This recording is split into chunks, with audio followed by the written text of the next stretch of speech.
ഇന്നുണ്ടാക്കിയ പെസഹാപ്പവും പാലും.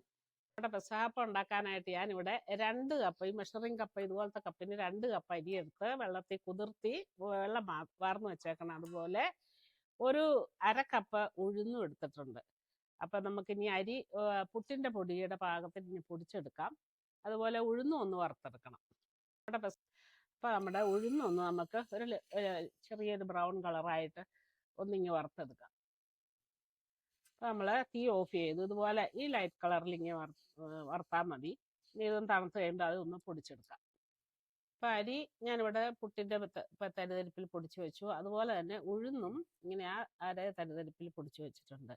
ഇനി നമുക്ക് ഇതിനകത്തേക്ക് അരയ്ക്കാൻ ആവശ്യമായ സാധനം ഇതുപോലെ ഒരു 3 വെളുത്തുള്ളി എടുത്തിട്ടുണ്ട്. 1 ടീസ്പൂൺ നിറച്ചിങ്ങനെ ജീരകവും.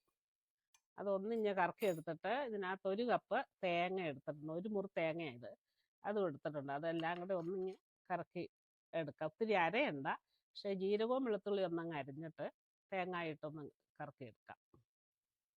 അപ്പം ഈ പൊടി ഞാനൊന്ന് നന്നായിട്ടൊന്ന് ആവി വരും അത്രയും നേരത്തേക്ക് ഒന്ന് ചൂടാക്കി എടുക്കുകയാണ്. നന്നായിട്ട് വറുത്തൊന്നും പോകണ്ട. പണ്ടൊക്കെ ഇങ്ങനെ പച്ചരിപ്പൊടിയിലാണ് ചെയ്യണത്.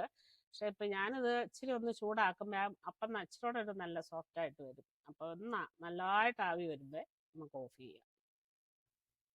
ഇപ്പം പൊടി നല്ല എല്ലാത്തും ഒരു ആവി കയറിയതേ ഇപ്പം കയ്യിൽ നമുക്ക് എടുക്കാം. ആ ഒരു പരുവത്തിലേ പാടുള്ളൂ. വറുത്ത് പോകരുത്, അന്നേരം പിന്നെ ആ വറുത്ത ചുവ വരും.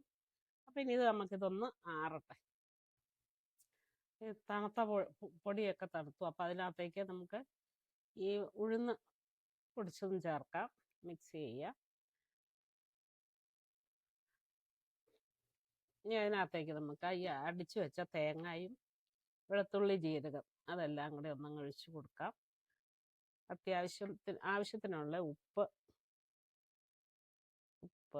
അത് ഇട്ട് കൊടുത്ത് ഒരല്പം വെള്ളം കൂടെ ഒഴിച്ച് കുഴയ്ക്കാം.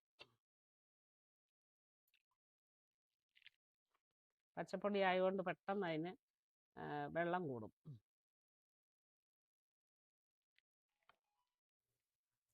ഇപ്പം ഞാൻ ഈ പരുവത്തിലാണ് ഇത് കുഴച്ച് വെച്ചിരിക്കുന്നത്. അപ്പം ഇത് നമുക്കൊരു 2-3 മണിക്കൂർ അങ്ങ് റെസ്റ്റ് ചെയ്യാൻ വെച്ചാലും നല്ലതാണ്. അപ്പം അത് ഇങ്ങനെ ഇരിക്കട്ടെ. അപ്പോൾ വെള്ളം അന്നേരം കുറയുവാണെങ്കിൽ ഒരല്പം വെള്ളം കൂടി ഈ പരുവത്തിന് അങ്ങ് ഇട്ടാൽ മതി. അപ്പം ഞാനിവിടെ നമുക്ക് പാലുണ്ടാക്കണമല്ലോ. അപ്പം ഞാനിവിടെ ഒരു 300 ഗ്രാം ശർക്കര എടുത്തിട്ട് വെച്ചിരിക്കുന്നത്. അപ്പം ഇതൊന്ന് നല്ലതായിട്ട് അരിച്ചെടുക്കണം. ശർക്കര പാല് പിന്നെ ഓരോരുത്തരുടെ ഇഷ്ടം പോലെ ശർക്കര എത്ര വേണേലും ഇടാം. ഇവിടെ ഇപ്പം ഞാൻ 300 ഗ്രാം എടുത്തിട്ടുള്ളൂ. പിന്നെ ഇത് ചില സ്ഥലങ്ങളിൽ ഈ പെസഹാപ്പം ഉണ്ടാക്കുന്നത്